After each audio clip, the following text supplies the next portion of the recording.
Up next, we have Hatem, a professor at UC Berkeley who teaches Arabic and Middle Eastern languages and cultures and ethnic studies. He is the founder of American Muslims for Palestine and Students for Justice in Palestine. Make some noise for Bazian!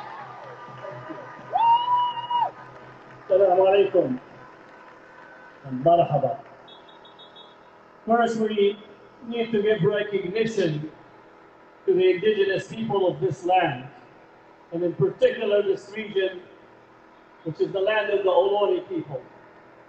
As Palestinians, we can never speak about Palestine without recognition of the genocide that has been committed toward our indigenous brothers and sisters in the Americas, not only in this area, but up and down the Americas. Second, also we need to give recognition to our brothers, the Black community, that is different and distinct in their struggle because they came to this country in the hulls of ships, not by their own choice, but to experience enslavement from the western shores of Africa to George Floyd in Minneapolis. Their struggle has not ended. Now, the past week, there has been somewhat of a coverage of the massacre in Al-Naqab. And some are celebrating the fact that Haaretz published the details about the massacre and the mass graves. And some pointed on social media about this fact. But let's remind those who are celebrating it, we're saying that's good that Haaretz wrote about it.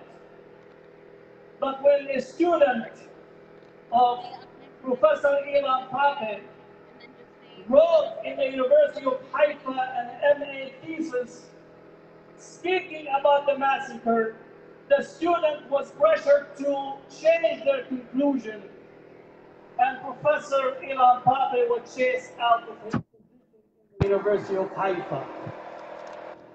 But we could go a little bit further. Palestinians wrote about this massacre in 1948. Their narrative of what happened was written in multiple books. More so, Professor Al-Khalil wrote about it in his research as early as the 1960s. While we welcome Johnny Come Lately of Haaretz, again, we welcome it, but don't tell us that it's Israel and Zionism trying to deal with history, because history has not stopped. What happened for Palestinians in 48, it is taking place today in Shaykh Jarrah, it's taking place in Al-Naqab, it's taking place in Al-Khalil, it's taking place in Nablus, it's taking place in Wadi Joz, it's taking place in every city and town that the Palestinians are facing. More so, we have 6,000 Palestinian political prisoners that are in prisons today, and no one mentions their names. No one knows their history. No one knows their family. No one speaks about their pain and suffering on a daily basis. Yet our congressional leadership, again, they're there. Our State Department, our president, whenever they speak, they mention whatever Palestinians are holding some in Gaza. When the whole Gaza are under open air prison, 2 million people, no electricity, 4 hours of electricity a day, no gas that is given to them, no food, no medicine, hospitals have been bombed, water is polluted, and yet the civilized, uncivilized world only knows to speak Zionist language, knows how to speak for Israel. Our suffering and our struggle is not only with Israel, but those that empower it. Every bullet that Israel hits is made in the United States. Every bullet that hits a Palestinian is made from the United States. Every F-16 that flies over the Palestinians is courtesy of the United States. Every tank that bombs in Gaza, every sniper that is shooting on the Gazans is made in the United States. More so, when we actually get the time to have our cause represented in these gatherings of international community. And again, I'm sorry, when Europe and the United States meet and they say they're the international community, they represent 1/20th of the world population. You're a minority of the world community.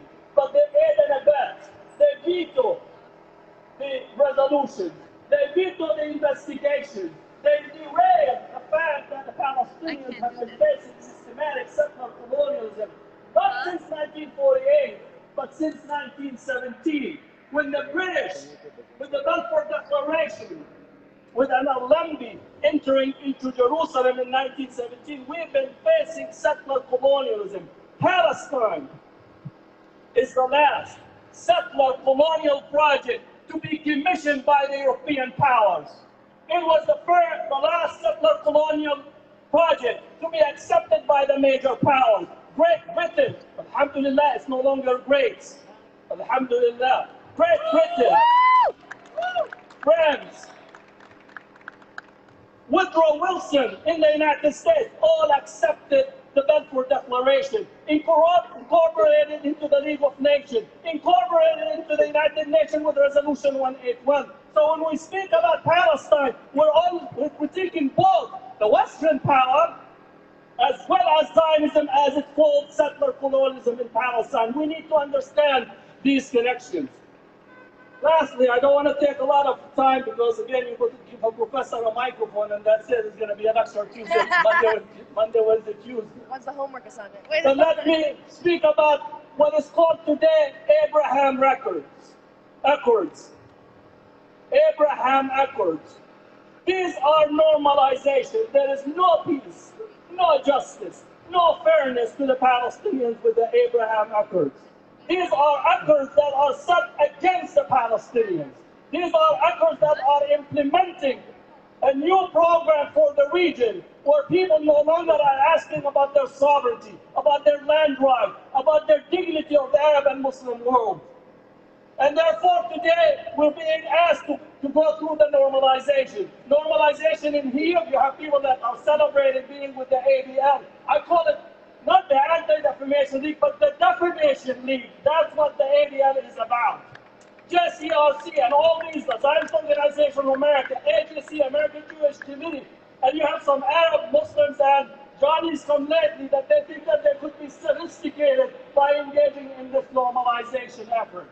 We need to understand that the land struggle, anti-colonial struggle, cannot be negotiated over a cup of coffee, but it has to be based on understanding what the requirements for justice. And let me say, Palestinians knew Abraham before anyone knew Abraham, so don't come and try to sell us Abraham. When Abraham migrated from Mesopotamia to Palestine, we gave him a green card and he spoke the language of the Canaanites. So don't come try to sell us something that you don't even know about.